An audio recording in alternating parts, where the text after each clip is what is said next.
is Amy. She is not there. There she is with the blue cardigan on.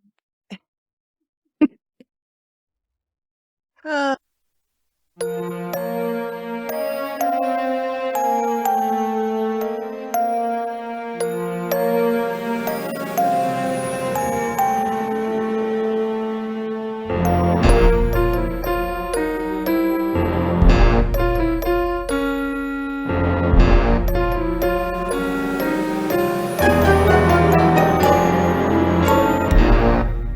Hello.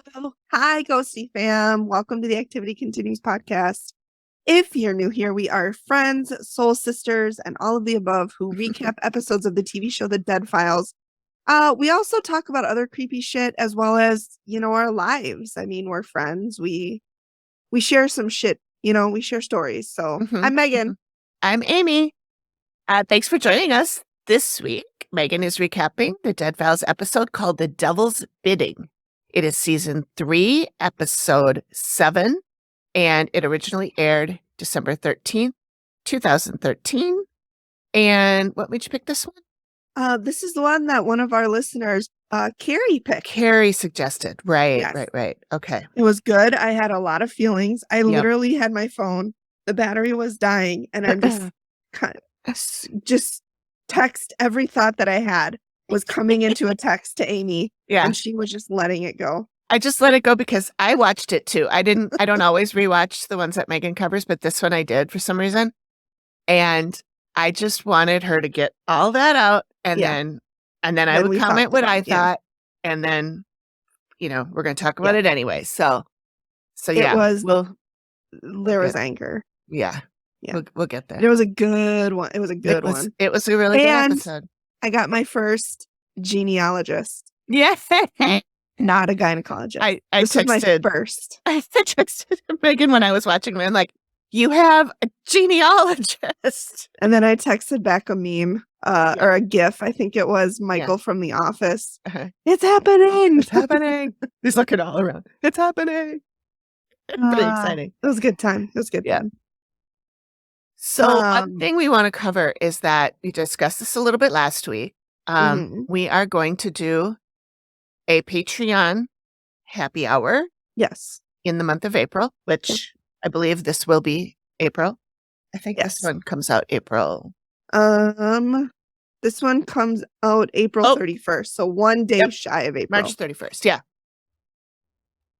So in April, we will be doing a patron happy hour. So you've probably would have already joined by now, by the time you hear this. But if you haven't, get over there, join our Patreon so that you can be invited to the happy hour. It's going to be a Zoom. So we're gonna do that, and I'm excited about that. And speaking of happy hour, I am going to make another drink from the Three Spirit catalog. Okay. This time I'm using the Livener. And this is the one that's supposed to like wake you up a little bit. Energizing. Get your juices going. Yep. Energizing, those juices fierce, fiery, non-alcoholic. That's how I describe me. Fierce, fiery, and non-alcoholic. Yeah. And put that on my epitaph, please. Yeah, that would be your gravestone.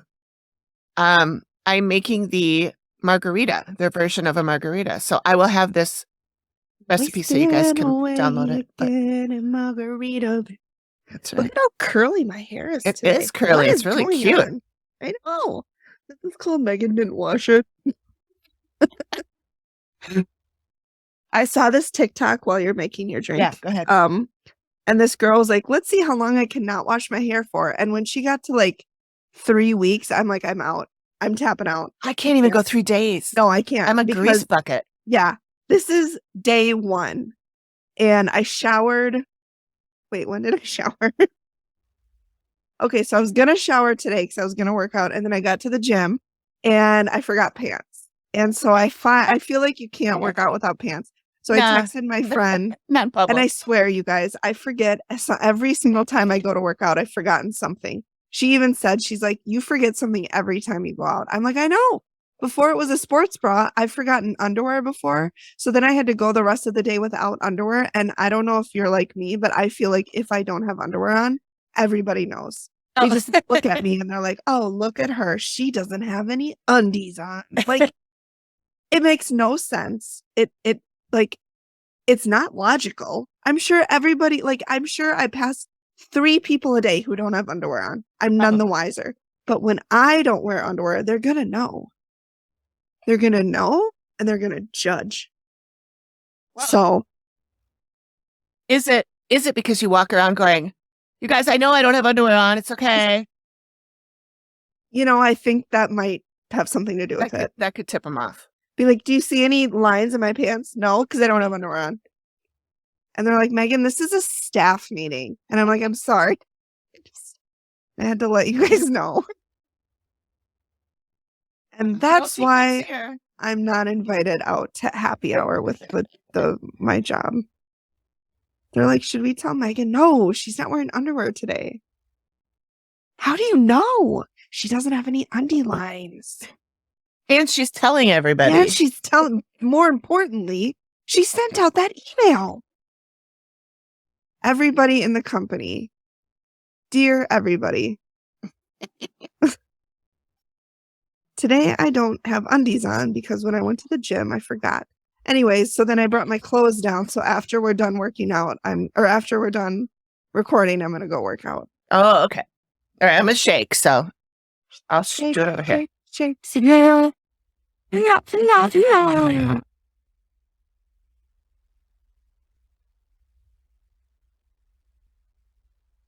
Like ASMR.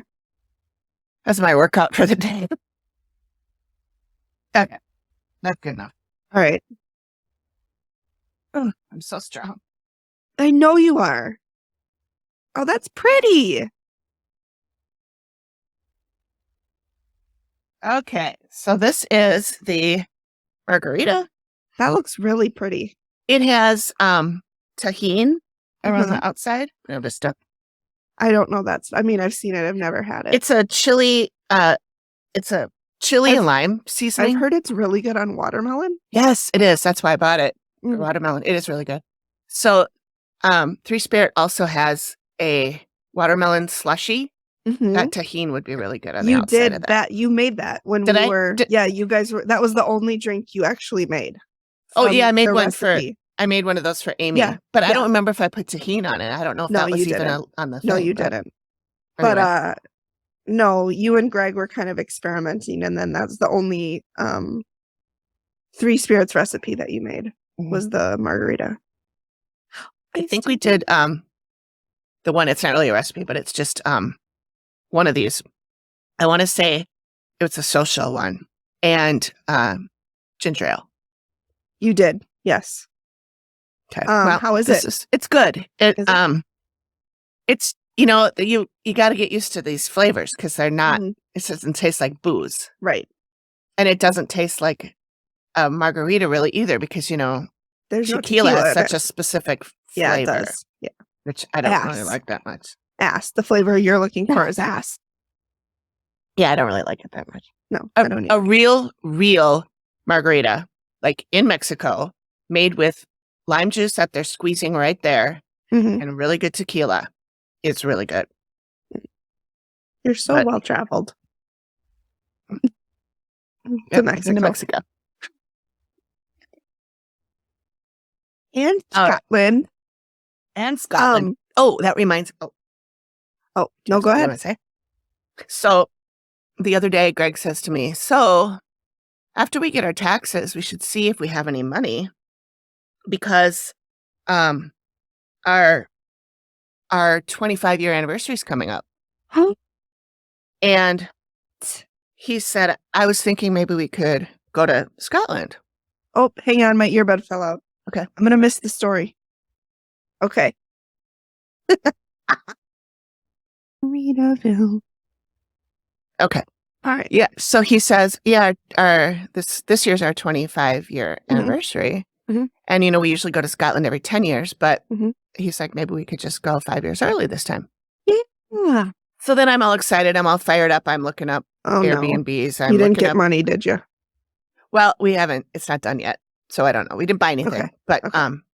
but so then my friend Rachel, Uh-huh. she's in Spain right now, Uh-huh. and she went there because she was sort of trying it out to see if it's a place she wants to move to because she wants to leave the country as Yeah. well. I don't blame her. And yep, and she is having the time of her life, and Is she's she? sending us beautiful pictures. Yeah, And I'm we did a sure it's little, right in the Mediterranean. oh my God, it's so beautiful. And I've been to Spain. My cousin lives there on my dad's side, my Mhm. only cousin on my dad's side. And she lives there, and I chat with her frequently. Mhm. And she's been trying to get us to go there to visit for a long time, years and years. She's been there forever. And so I'm now thinking maybe we should hold off on Scotland And and go to go Spain. somewhere, maybe Spain, but somewhere that we could potentially move to Yeah. if we had to. So we are probably planning a trip, but I don't know where. But I really do want to go to Scotland because I want to meet up with like the generally spooky people and the Mhm. Mums Mysteries and Murder people. Yeah. Yeah. So I don't know. We'll see. Torn. Yeah. But we'll Mhm. figure it out. It all depends on if we get any money back in taxes. So Yeah. Good So luck. that's that. Yeah. On 23andMe, I reached out to a couple of relatives. Yay. They haven't Cool. responded yet, though. That's all right. But I told them that I was adopted as a baby, and we connected. And then I said, if you're uncomfortable responding, that's totally okay. No pressure. So we'll see. Cool. Yeah. Cool. Go for nothing. That'll be fun. Well, a friend of mine found her dad on there. He's not on there. Yeah. I don't know if I want to find him. Yeah. Well, she didn't really want to find her daddy either because she had been raised to believe that her dad was a monster. And turns out that's not the case. And now she has this whole other family. She's got half sisters, and they're all wonderful. And oh, good. So it worked out really well for her. Oh, that makes me so mad. Like, whatever relationship you have, I mean, unless they like SA'd you or abused you or whatever, but don't taint your children to your parents or to their parents. Like, whatever, if they cheated on you, whatever, just let that be between you and let the kids have a relationship with their. Like, if John and I split, I'd never, ever taint against him. Right. Ever. Right. In a million years. And that can't be said for everyone, but. True.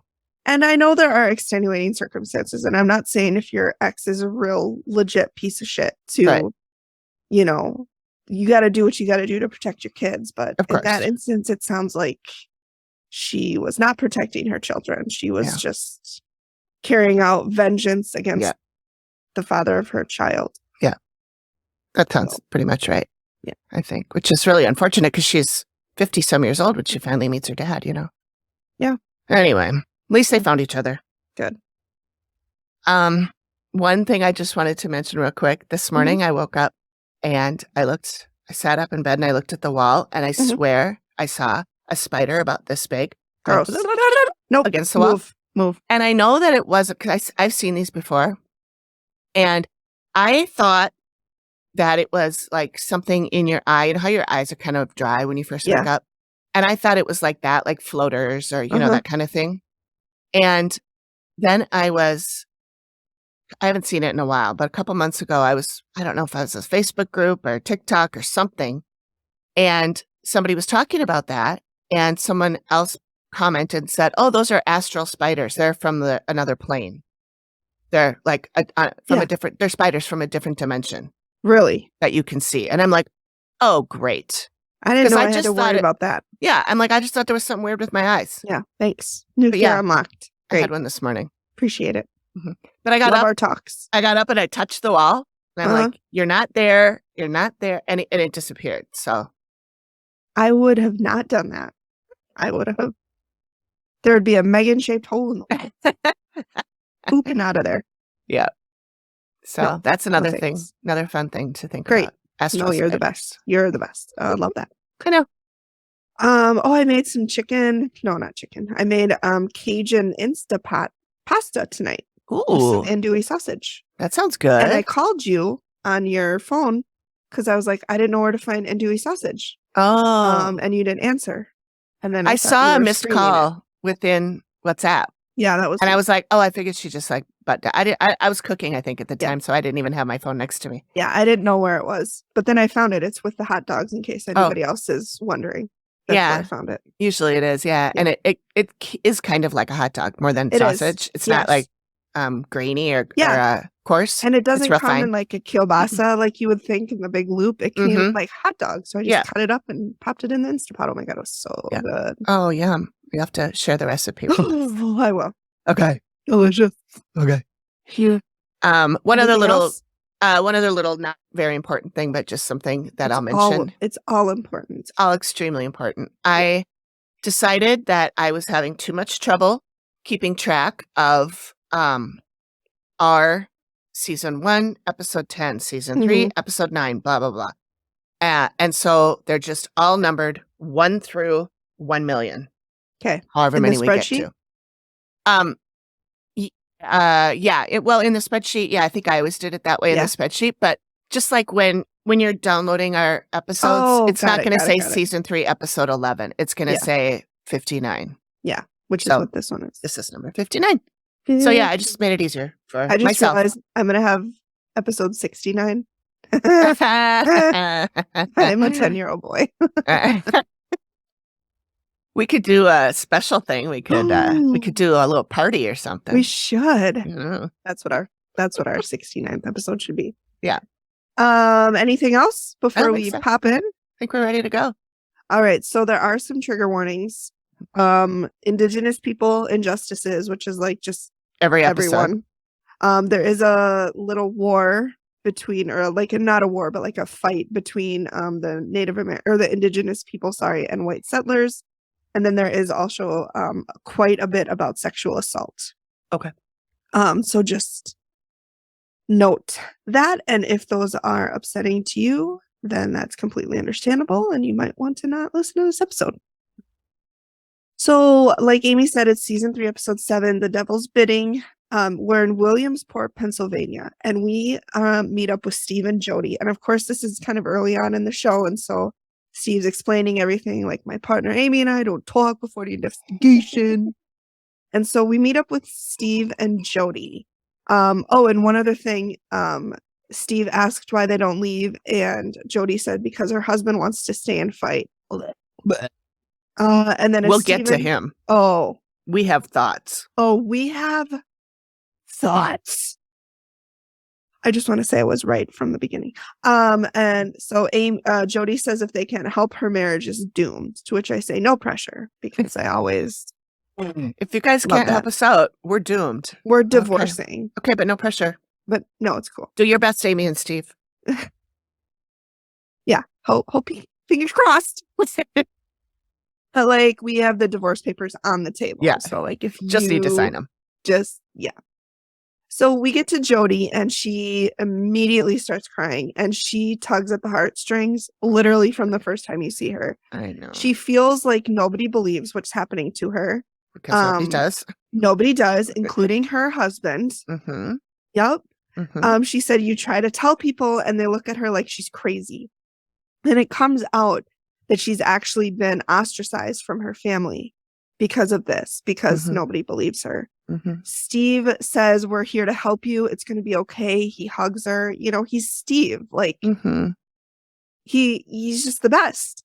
So it's just Jody and her husband there. They've lived there since 2004. And so Steve is like, well, you know, that's 9 years. Why are you calling us now? And she said, well, the attacks are getting more frequent. They're getting more aggressive. She's getting touched every single day. She hears things throughout the house. She sees shadows.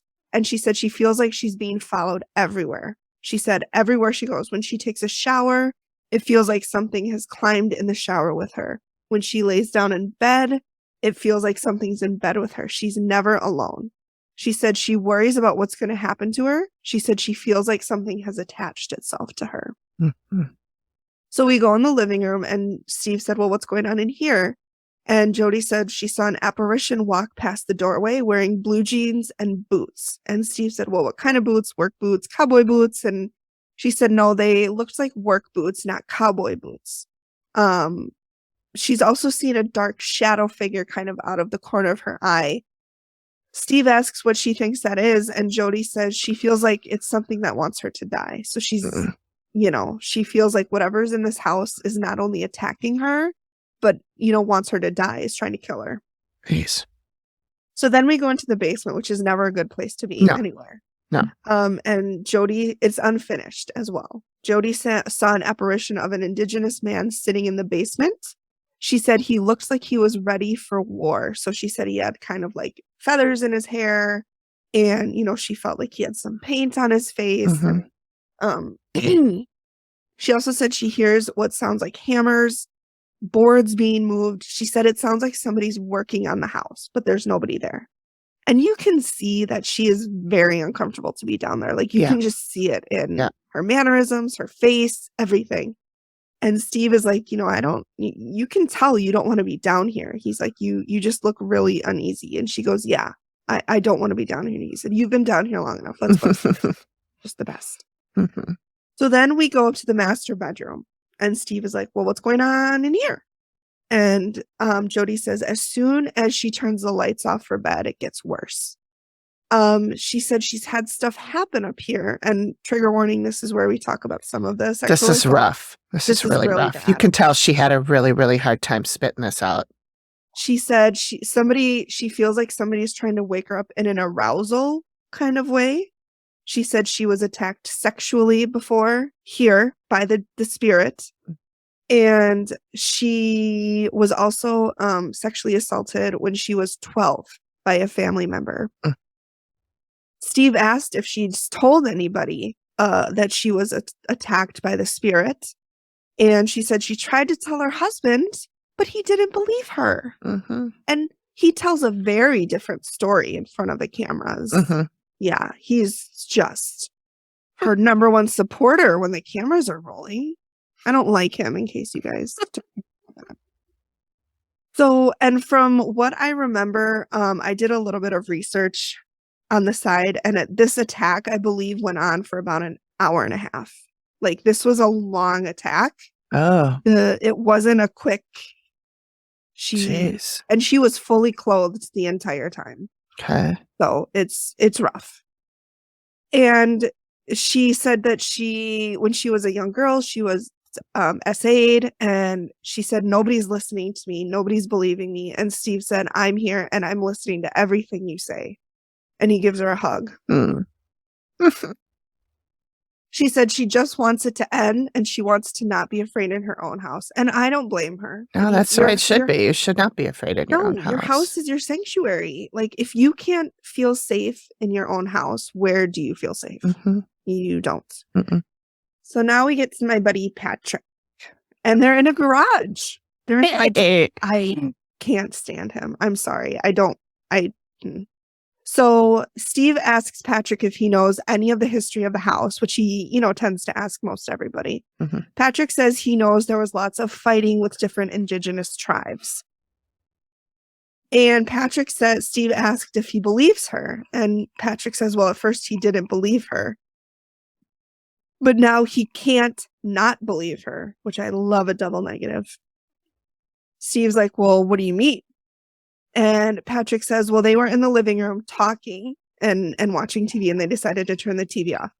He said when he turned the TV off, in the reflection of the screen, he saw a man sitting on the arm of her chair in the reflection of the TV. He asked, I know, I would shit my pants. He asked Jody if she saw, and she said, saw what? See what? He turned to face her, and when he looked back to the TV, it was gone. Patrick said that it looked like the apparition had a farmer's hat on, looked like it had a beard, and he looked angry. And I was like, probably because you're a dick. But that's just So Steve says, and Steve called him out, and he's like, your wife doesn't believe that you believe her. Like, she feels like nobody believes her. And Patrick then talks about when she got SA'd, he came home and she was white as a ghost. She told him what happened, and he, quote, went off on the ghosts. If you're this bad, show yourself, pick on me, which is always a great idea. What is he, Zach Baggins? I said that. I was like, we're getting a little Zach Baggins here. Mm-hmm. Steve asked what happened then, and Patrick said he woke up with bruises on his lower back. So, like, everything comes back to Patrick. It's always about Patrick. Mm-hmm. Narcissist. Yes. Patrick said his main concern is his wife. I'm going to protect her from the ghost. Big, strong man. I'm a big man and I love her, even though I didn't believe her before. Steve said, and he's like, Steve is calling Patrick out, and he's like, she was sobbing when she talked to me. Like, she was a fucking mess. And Patrick is like, I can't give her an answer. She doesn't know what's going on. That's why I spend so much time in the garage. And then he starts crying. Oh. And then Steve goes, it's breaking my heart, the both of yous. I'm like, I noticed he said used a few times in this one. Don't worry, I got that as a sound clip. Okay, good. He says, it sounds like Patrick wants to help her, but he just doesn't know how. And Patrick says it's whatever it is, it's gone downhill, and it's gone downhill fast, and we don't know how to fix it. And Steve says that Jody is scared that whatever it is wants to kill her. Steve says that she's been attacked in ways that nobody should ever be attacked. And Patrick agrees and says he thinks it wants to hurt her. Steve is like, well, this is the worst case I've ever heard. And I said, Steve, they can't all be the worst. Yeah. If they're all the worst, then none of them are the worst. So, and then Patrick asks to take a break, and he's crying in the yard. He has to step out by his car and sniffle and bend over. Oh, crocodile tears, a lot of it. So then we go to historian Gary Parks, and he says there was a treaty signed in 1768 that delineated indigenous people property from white settler property. And I had to look up what delineate means because I didn't know. Separate, right? Yeah, it's to indicate the exact position or boundary of something. But I'm sure everybody's going to fall off their seat in shock when I say that the white settlers didn't always obey those lines. Oh, don't tell me that. No, I'm sorry. I should have warned you about that doozy coming. So basically, they would squat on indigenous property, including the property that Steve is investigating. So there are white squatters on this property that belonged to the indigenous tribe.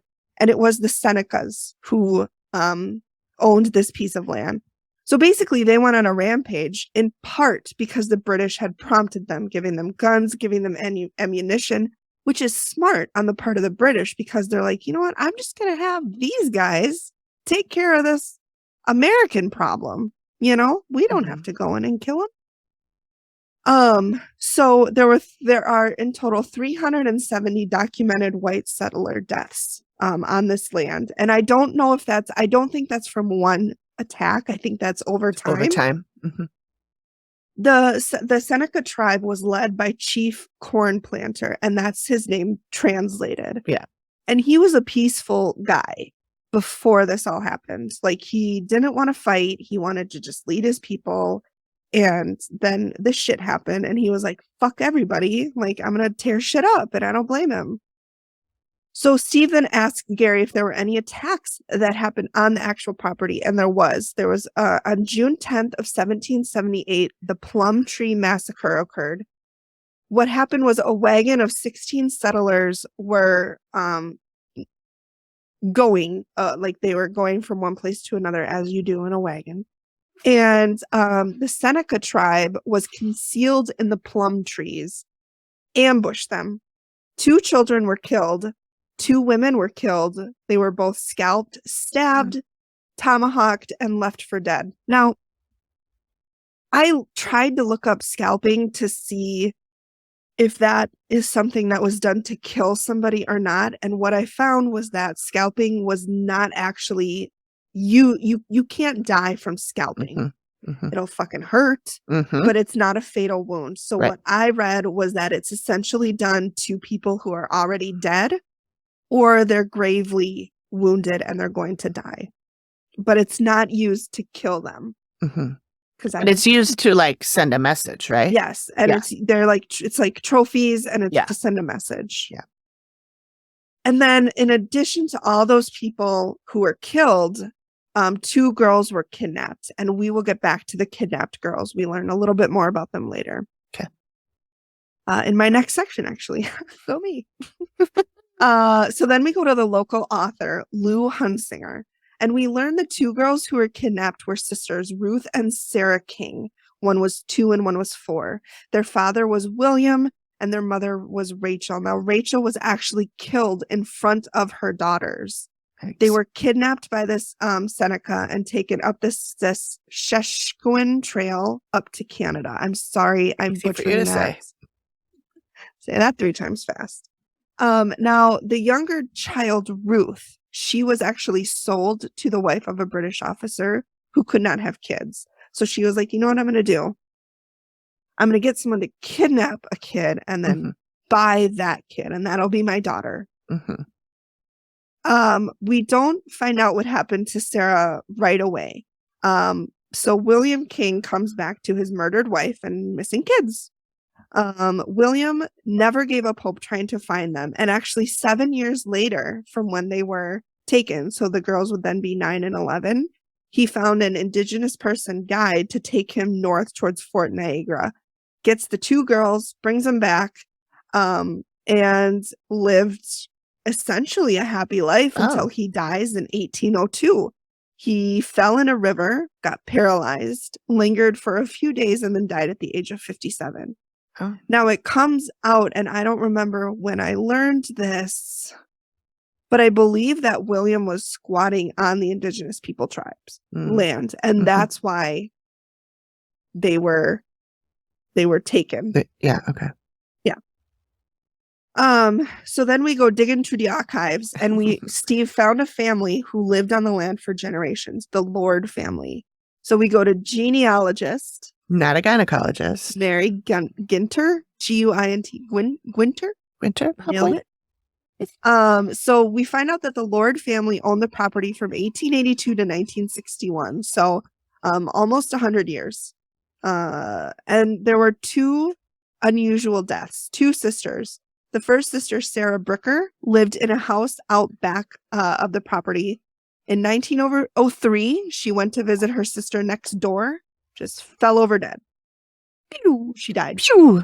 They think it was from what we would call a stroke or a cerebral hemorrhage at the age of 43, which is That's young for that. Yeah. 10 years later, her sister Amanda in 1913 died from the same thing. Exact same thing. Fell over dead. We don't really learn much more about them, though, to be honest. That's kind of all we got of the sisters, the Lord sisters. Yeah. So then we move to Amy, and we get her arrival, and she says she sees a woman with Native American features. She has a lot of anger, and Amy says that the indigenous woman wants everyone to understand that she didn't betray them, but at the same time, they needed to learn a lesson, and they deserve it. The indigenous woman is attached to a living woman, about 40s.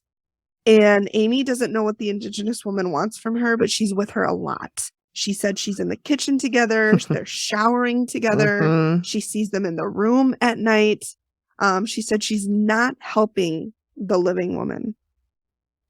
And Matt kind of asks, what else she's seen. And Amy says what she's seeing is what the Catholic religion would depict as a devil.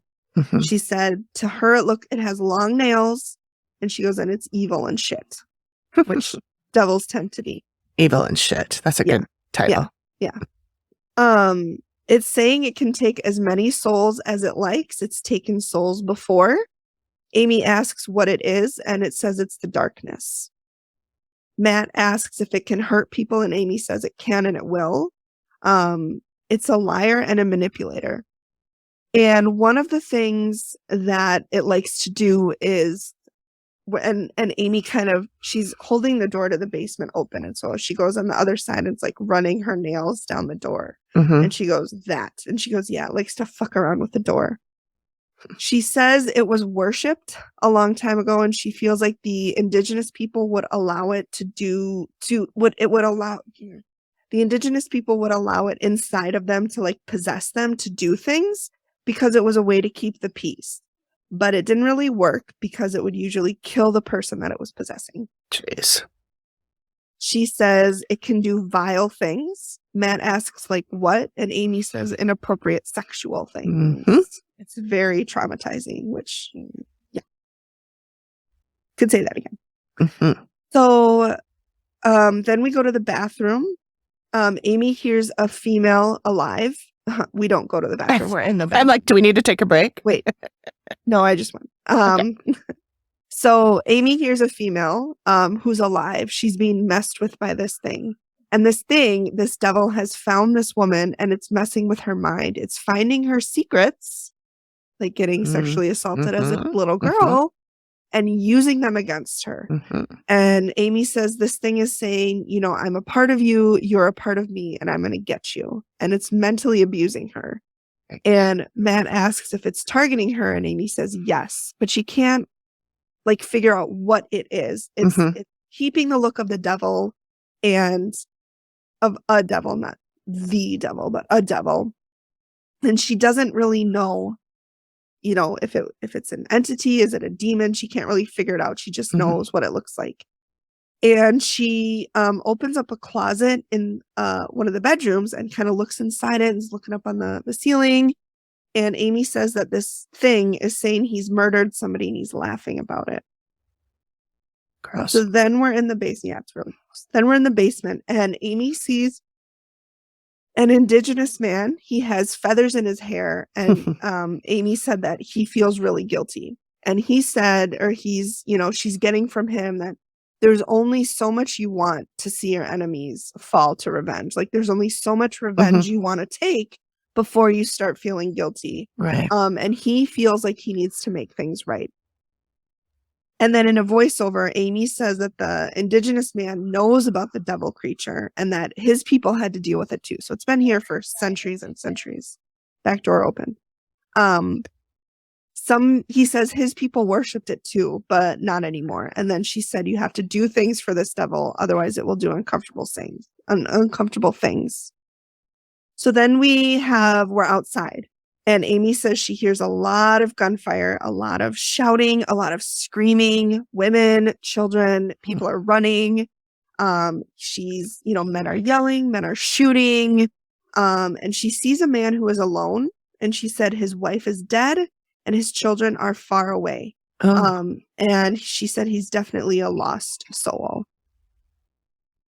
And then finally upstairs, we have a sickness upstairs. Somebody died in here, a female. Amy says they were very ill. She crawls up into the ceiling and she disappears. But she doesn't have any interaction with anybody. She doesn't interact with Jody or Patrick or anybody. Okay. But her pain is still there in a physical way. And then Amy says, oh, it's bad, bad, bad. And then we end her walk and we go to the sketch. And then she says the main thing that concerned me was the devil creature. So then we get to the reveal. Fucking Patrick. I hate this guy. So it's Jody and Patrick. And Steve says this is one of the hardest cases he's worked on, which Steve, they can't all be hard. I mean, they can all be hard, but they can't all be the hardest. The hardest. They're not. Well, he said it's one of the hardest. Yeah. So he gives the background of Jody and Patrick. They've lived here since 2004. Jody's been experiencing a lot of shit. Patrick doesn't believe her. This is a really hard reveal, you guys. Like, you can tell Jody feels 100% alone. Yeah. She feels like she has nobody to lean on, nobody to trust, because nobody's believing her. And she is just lost. And I just wanted to hug her. I wanted to say, I believe you. I know I don't know you, but I believe you. So Amy said that she went into the backyard and she saw a lot of really odd, chaotic images. She said she's hearing gunfire. She saw a woman get shot. Men and women are screaming. And then whatever was happening came out of nowhere. So then Steve goes on to talk about how the property was the scene of a lot of battles of indigenous people against white settlers.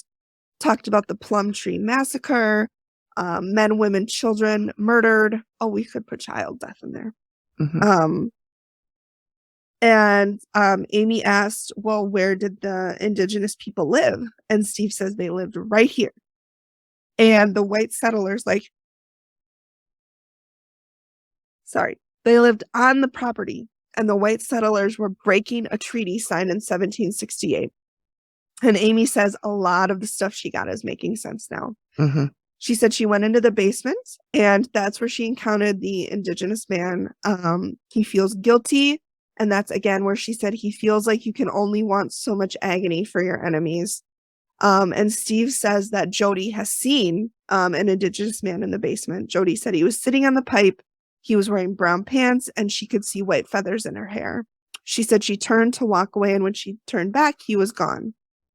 Steve says he thinks that it's Chief Corn Planter. And again, he says that's his indigenous name translated. Mm-hmm. He said the tribe made... Oh my God. I know. I've been yawning too. I'm sorry. The tribe made a treaty with the British, and then his tribe, Chief Corn Planter, the Seneca, killed at least 370 men, women, and children of the white settlers, which they were squatting on your land. Yeah. I don't blame them at all, especially when just a few short years later, 100 or so years later, they're kicked out of every land they own. Mm-hmm. It's fine. I'm fine. So then Amy says there's also another indigenous woman who has attached herself to Jody. And Amy says she's literally holding your arm. She is attached to you. Amy says that she will go into the bath with Jody. She does everything with her. She won't leave her alone. And Jody says everywhere she goes, she feels like somebody else's energy is around her. She said when she goes to bed at night, somebody's there. She's never alone.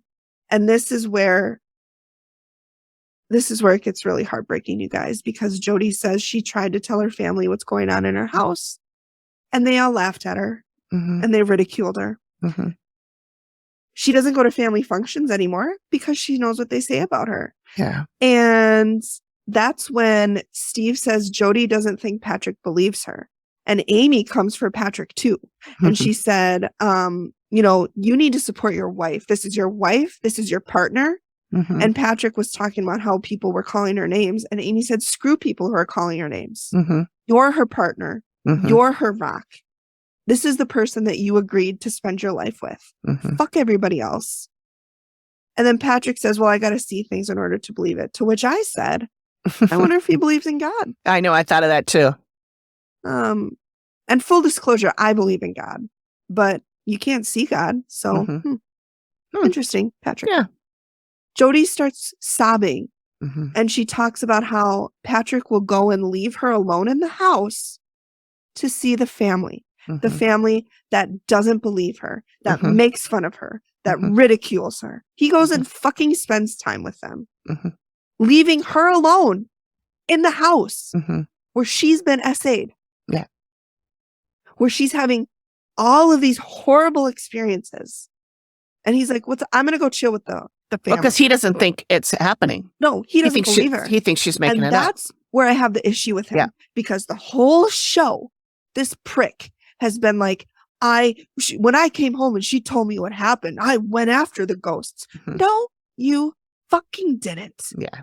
You probably laughed at her Yeah. along with her family. Yeah. So don't sit there and act all fucking supportive when the whole reason she's called them in is because she doesn't feel the support she needs from anybody, least of all from you. Right. And I know Greg's a skeptic, but I feel like if this happened to you, he would believe you. Yeah.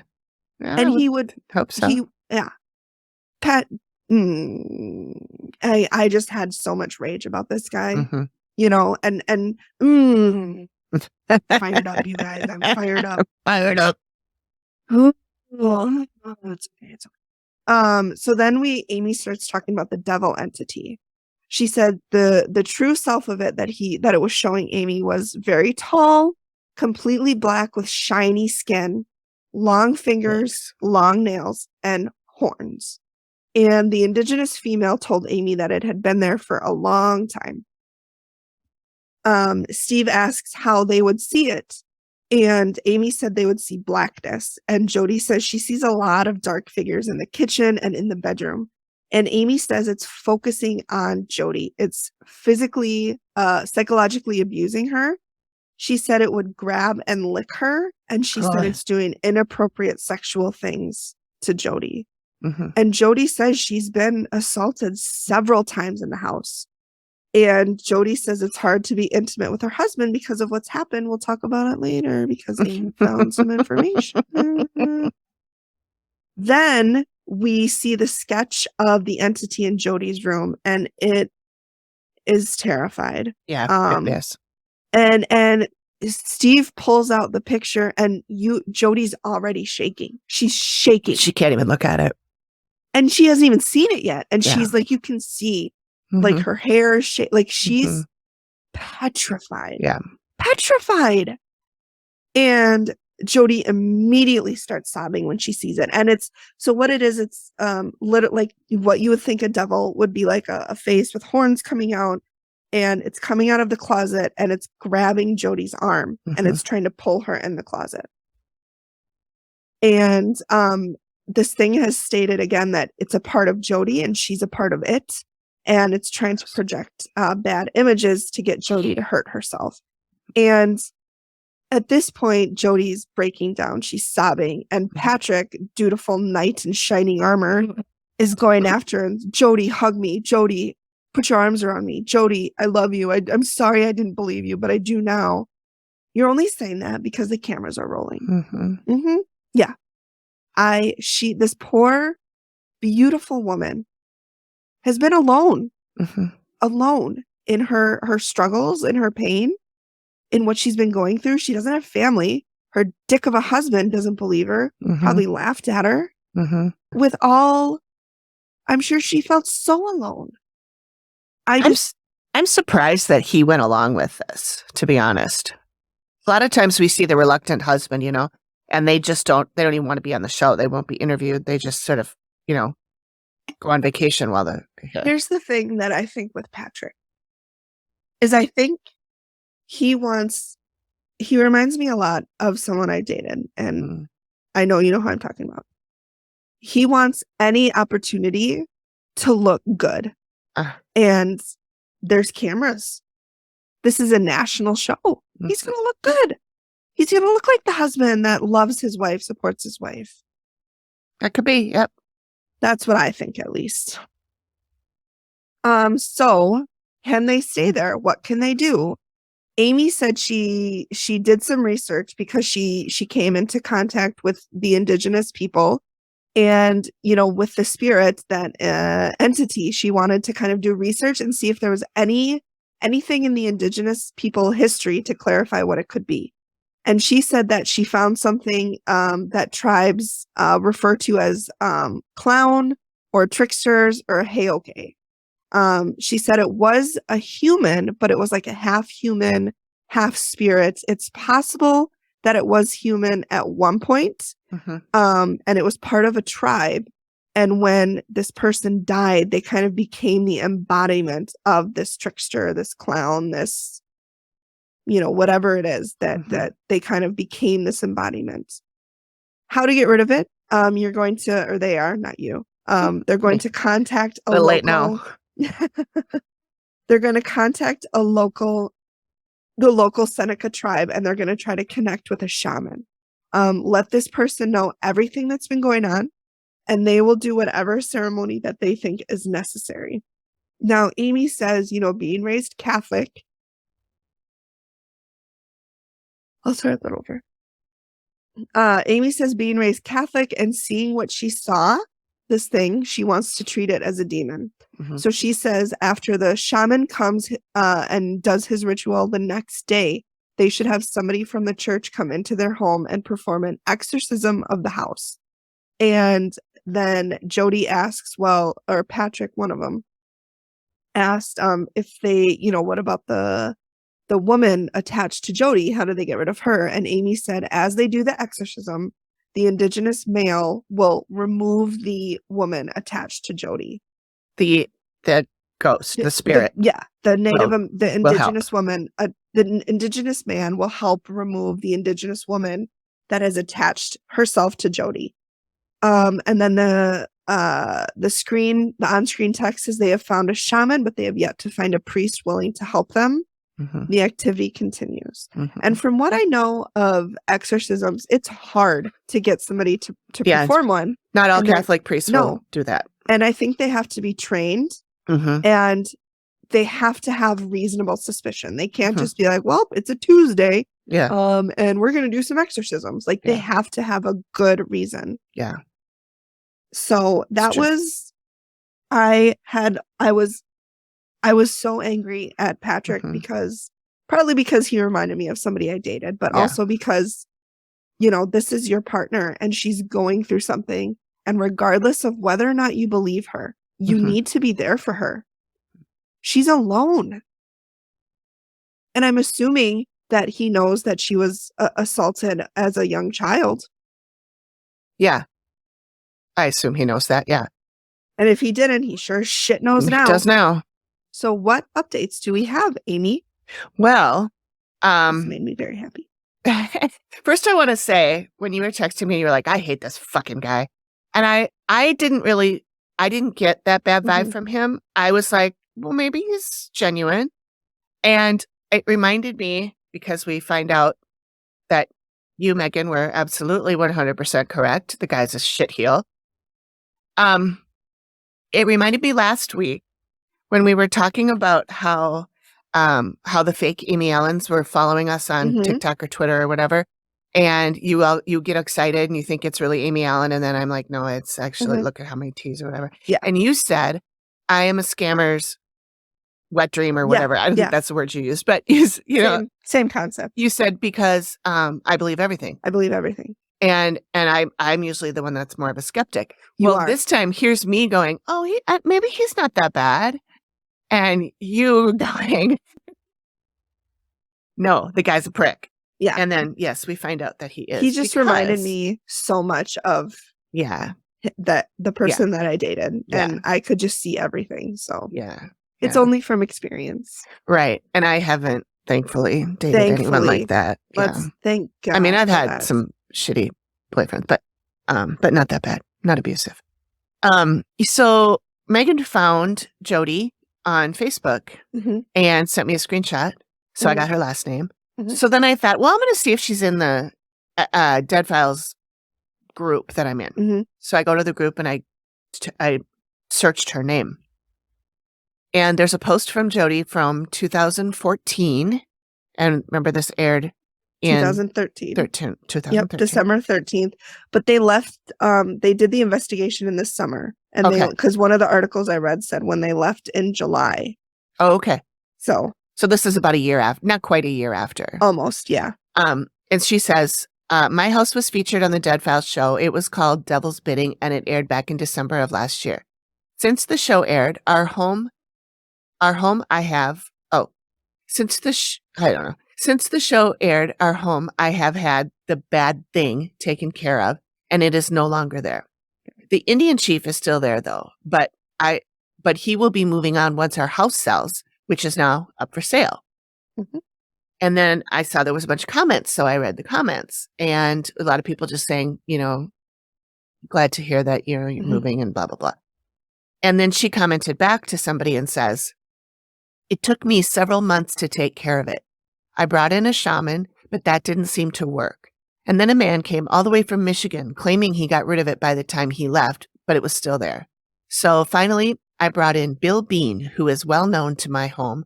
And after he went through my house, it was gone. They captured a picture of that thing, but nobody will show me. Not that I want to see it anyway. The sketch was bad enough. I have been told, though, that my husband is negative and that I need to get away from him. He's been called a reptile, in fact. I had no support at all from him through all the years I was going through this. Yep. He was off messing around on me with a foreign woman for a few years. Yep. We are divorcing and our house is up for sale and I am moving away. Good. To which I say, yeah. I hope she's happy. I hope that she's living her best life. Yeah. I hope that if she wants it, she's found somebody to support her. And if she doesn't, that she's happy on her own. You don't need somebody to be happy. Right. if that's what she wants, I hope she found it. I do hope too. she's happy. I do too. That's all I have to say. I hope Yep. that she's surrounding herself with positivity, and I hope she's surrounding herself with people to believe her. Mm-hmm. That's all you want. We all deserve that. You feel crazy enough telling somebody, "Oh my God, I feel like my house is haunted." Mm-hmm. You feel crazy enough doing that. But Yeah. to tell somebody that you've been assaulted by a ghost, and that's hard enough to say as it is. Yeah. And to have happened to you, I can't Yeah. even imagine. I can't. And I then can't to either. not, nobody believes you. Yeah. Your own husband. Who do you turn to then? Yeah. You have nobody. Especially when her family turned on her too. Right. Exactly. Mm-hmm. That's the kicker. Mm-hmm. Not only did her family go and turn on her, but her husband would go and hang out with them. Yeah. Leaving her alone in this house. I wonder if he's still connected to her family, or I wonder if that family was his family, and she just said our family, and if it was really. And maybe she thinks of it as her family if she doesn't have family of her own. Yeah. Yeah. Yeah. Either way. That's just to let you guys know that family doesn't always have to be your family. You can choose who's your family. That's right. Blood doesn't matter. That's right. Well, especially, you're adopted. Yeah. You didn't choose them necessarily. Maybe you did in a spiritual way, but yeah. But yeah, it's I have a lot of friends whose biological families are shits. Mm-hmm. They don't want to be a part of them. You don't have to be. Yeah. You don't have to. Pick your own. Yeah. Choose your own adventure. Yeah. Pick your own family. That's right. So I'm going to step off my soapbox now. Okay. And be done with it. It was a really good one. Carrie did. It was a good episode. Yeah. Thanks to Carrie for recommending that one. I should send her a message in the group and get her thoughts on Patrick. Because I should. You know what? I'm going to do that after we're done. Yeah. So that's that. Thanks everybody for hanging around. We got our Alanism. Oh, I have to tell you what's going on next week first. Oh yeah, that's true too. So what can we expect next week? Next week, I am presenting the episode called Guardians of the Dead. It is season 5, episode 1. It originally aired April 25th, 2015, and it takes place in Jamaica. Not to be confused with Guardians of the Galaxy, which is not the same. Right. Not the same thing. Right. Okay, Alanism. Yes. It's time for an Alanism. It's an Alanism. Alanism, that is what it's time for. We're going to have so many theme songs for Alanism. We should honestly make a soundtrack. That's the word. Well, I did cut it from the one time when you sang it and then I sang back up. And I put that in before I pop it in as the, before we stay it. Whatever. Listen to the next episode. Find it. I sang back up. Yeah. It is time for an Alanism. It's time for an Alanism. Okay. Pick a number. All right. What is the number? Let's do 59 because that's the number. 59 of the episode. Oh, it is. Oh, that's a good way to do it, actually. Yeah. The quote is, and I don't know the circumstances behind this. I'm assuming they were out at breakfast. I don't like grits. They're just passive masses. That's a good one. And he's not wrong. No, I guess not. Well, thanks, everybody. Thanks for joining us, and we will see you next week. We'll see you next time. Bye. Bye.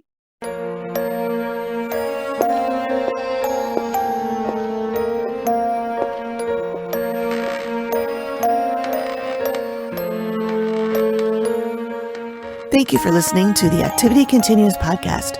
We really appreciate you giving us your ears for a bit. Please reach out if you have a suggestion for which episode of the Dead Files we should cover next, or if you have a spooky story you'd like us to share on the show. We can be reached at theactivitycontinues@gmail.com or through our website or any of our socials.